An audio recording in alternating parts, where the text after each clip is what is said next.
L'Oréal transforme la BI Self-Service avec des agents IA.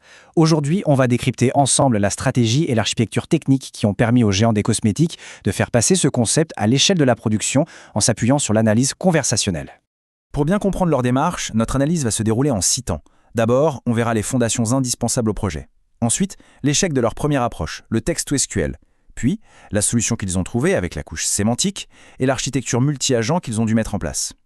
On parlera ensuite du modèle d'entreprise fédéré pour le déploiement. Et pour finir, bien sûr, les leçons apprises.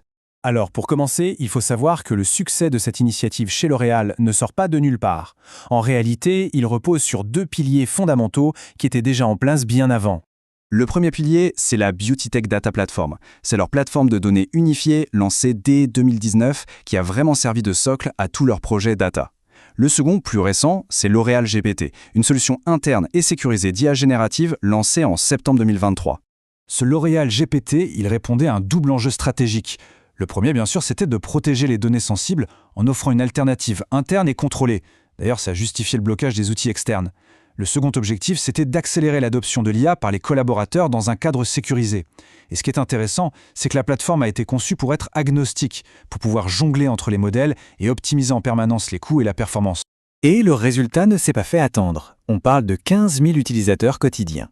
L'Oréal a donc réussi à créer une base très solide d'employés déjà familiers avec l'IA générative. C'était un atout majeur avant de s'attaquer aux défis bien plus complexes de la business intelligence. Une fois ces bases posées, L'Oréal s'est donc attaqué à une problématique que beaucoup connaissent bien en BI, la multiplication des dashboards et le coût des développements spécifiques. La première tentative pour résoudre ça a été une approche assez directe. Cette première approche, la plus intuitive finalement, c'était d'utiliser un LLM pour traduire directement une question posée en langage naturel en une requête SQL. L'idée semblait simple, on donne le schéma de la base de données au modèle et on le laisse générer le code. Sauf que voilà, cette approche a vite montré ses limites en entreprise. Pour citer Gauthier Debuche, le lead générative AI engineer chez L'Oréal, ça ne marche pas. Souvent, la requête SQL sera mauvaise si on lui demande des choses un peu compliquées. En fait, la complexité des modèles de données réels rendait la génération de requêtes fiables quasiment impossible. Donc face à cet échec, l'équipe a dû pivoter. Et la solution est venue d'une approche bien plus robuste qui s'appuie sur ce qu'on appelle une couche sémantique. La différence d'approche est vraiment fondamentale. D'un côté, avec le text-to-SQL, le LLM devait tout faire, comprendre la logique métier et générer la syntaxe SQL. C'est ce qui menait aux erreurs. Avec la couche sémantique implémentée via Looker, les responsabilités sont séparées. Le LLM se concentre uniquement sur la sélection des bonnes métriques métiers et c'est Looker qui se charge de générer une requête SQL qui, elle, est garantie correcte. Concrètement, le nouveau flux de travail, c'est le suivant. L'utilisateur pose sa question, le LLM va piocher les dimensions et les mesures pertinentes dans un catalogue métier qui est déjà défini. Ensuite, Looker génère le SQL correspondant et enfin, le système renvoie les données avec une visualisation dynamique. L'avantage majeur de cette architecture, c'est la fiabilité des résultats. Comme le confirme Gauthier Debuche, avec la couche sémantique, le SQL en sortie sera toujours bon, le chiffre en sortie sera toujours bon lui aussi.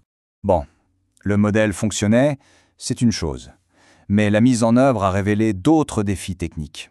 Il a fallu adopter une approche encore plus sophistiquée pour gérer à la fois la complexité et les faiblesses bien connues des LLMs. La stratégie retenue, c'est celle de l'architecture multi-agent. Le principe est simple, en théorie. Il s'agit de découper un gros problème en plusieurs plus petits et de confier chaque petite tâche à un agent spécialisé. Prenons le premier agent, celui dédié au calcul. C'est une réponse directe à une faiblesse des LLM. Ils sont peu fiables pour des opérations de base comme les calculs de taux d'évolution. Cet agent spécialisé, lui, utilise le modèle Claude de 3 sonnets avec des instructions très précises pour garantir un résultat stable. Deuxième problème, deuxième agent, la génération de graphiques. Au début, la production de visualisation était assez instable. Un agent spécialisé, qui s'appuie sur le modèle Gemini 1.5 Flash, a donc été mis en place pour fiabiliser cette fonction. Le troisième agent, lui, s'attaque à un problème très courant en entreprise, la gestion des données de référence, le master data. Il résout la difficulté du LLM à comprendre le jargon métier, les variations de noms. Pour ça, il utilise la recherche par similarité vectorielle pour identifier la bonne entité dans les hiérarchies de produits de L'Oréal. Maintenant qu'on a vu l'architecture technique, il faut parler de l'organisation. Parce qu'une solution qui marche, c'est bien, mais il faut encore pouvoir la déployer à grande échelle dans toute l'entreprise. Et pour ça, L'Oréal a opté pour un modèle dit fédéré. C'est un vrai changement de posture pour l'équipe IA centrale. Elle ne fournit plus des solutions clés en main, elle devient un enabler. En clair, elle met à disposition des briques techniques réutilisables, les agents, que les équipes métiers peuvent ensuite assembler elles-mêmes pour créer leurs propres applications. Les avantages de ce modèle sont assez évidents. D'abord, la scalabilité. Les métiers deviennent autonomes pour construire leurs solutions. Ensuite, une gouvernance claire. Chaque agent est maintenu par l'équipe la plus experte sur le sujet. Et enfin, une dépendance bien moindre vis-à-vis de l'équipe centrale. On arrive à la dernière partie, le déploiement et les leçons apprises. Parce que passer de l'expérimentation à un outil utilisé au quotidien, c'est toujours un moment riche d'enseignement. Pour se donner une idée du rythme, le projet L'Oréal GPT, lancé en septembre 2023, était déjà en production en décembre. La solution d'analyse conversationnelle a, elle, été déployée cet été auprès des équipes finance. L'enjeu maintenant, c'est de l'étendre à d'autres domaines métiers. Gauthier Debuche partage des leçons vraiment clés de ce déploiement. La première, c'est d'adopter une approche itérative, commencer petit et ne pas tout remplacer d'un coup. Il insiste aussi beaucoup sur l'accompagnement au changement. Il faut que les utilisateurs gardent à l'esprit que la réponse de l'IA ne sera pas 100% bonne à chaque fois et qu'elle doit être systématiquement challengée. La démarche de L'Oréal s'inscrit clairement dans une logique d'amélioration continue.